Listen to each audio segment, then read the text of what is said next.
Bonjour à chacun et chacune d'entre vous. Que le Seigneur vous bénisse et vous fortifie en cette journée.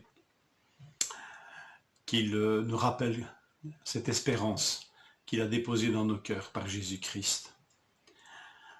Psaume 39, verset 7. Maintenant, Seigneur, que puis-je espérer? En toi est mon attente. À propos d'espérance, il est vrai que le psaume 39 en semble dépourvu. Que ce psaume peut nous apparaître sombre avec sa finale étonnante.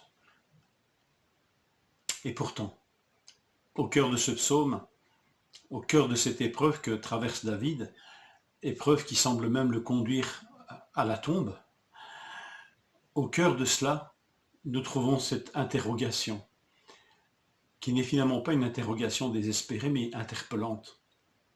Que puis-je espérer? Étonnant, je vous le dis, de terminer un psaume par un cri qui dit « Détourne de moi le regard ». Quel écart entre cette déclaration et celle d'un homme comme Étienne, qui lui voit le ciel ouvert et le Fils de Dieu debout à la droite du Père et qui l'attend et l'accueille.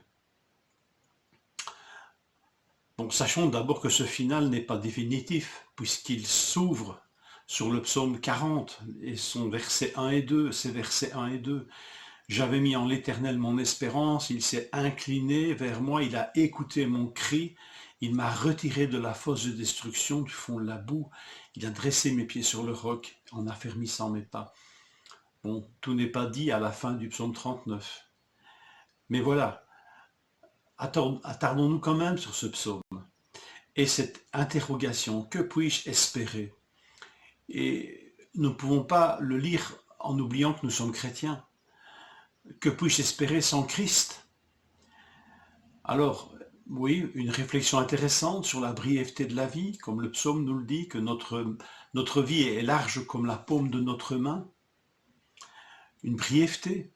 Notez que cette réflexion sur la brièveté de la vie, elle n'est valable que pour un vivant, n'est-ce pas?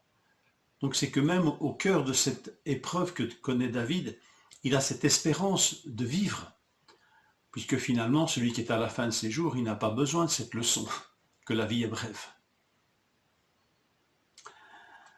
Est-ce qu'il resterait, que puis-je espérer, une sagesse à appliquer, donc, si mes jours se prolongent sur cette terre? Le psaume nous dit, que puis-je espérer?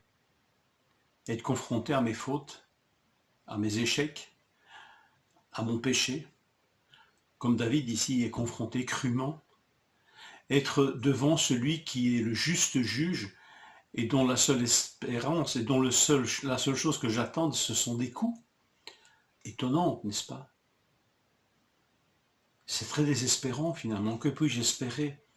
Une sagesse, une attente de régler les comptes, que Dieu me règle mes comptes.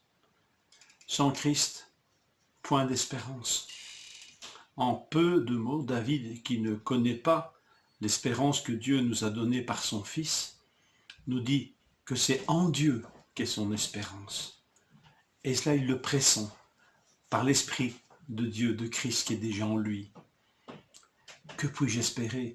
En toi est mon espérance. Non en moi, non dans mes œuvres, non dans mon péché, non dans la sagesse, mais en toi est mon espérance.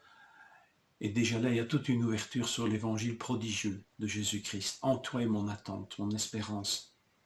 La vanité de l'homme, le poids de son péché qui repose sur nous, tout cela a été pris par Christ sur la croix. Tout ça a été pris par le Fils de Dieu sur lui-même.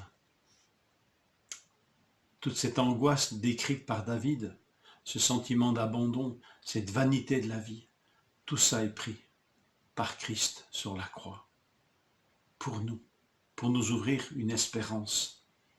Éphésiens 2,12, vous étiez en ce temps-là sans Christ, privés du droit de cité en Israël, étrangers aux alliances, de la promesse, sans espérance et sans Dieu dans le monde.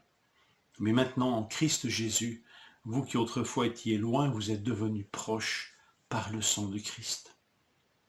Alors nous pouvons connaître des creux dans nos vies, des moments sombres.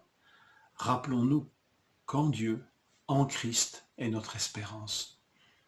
Et je termine cette petite méditation par cette salutation de Paul à Timothée, dans la première épître de Timothée, tout au début de l'épître. C'est la salutation initiale. Paul se présente comme apôtre de Jésus-Christ, par ordre de Dieu, notre Sauveur, et de Jésus-Christ, notre espérance. Ne l'oublions pas, ne la perdons pas de vue, cette espérance qui est en Dieu, qui est en Christ. Que le Seigneur vous accorde une journée bénie en sa présence.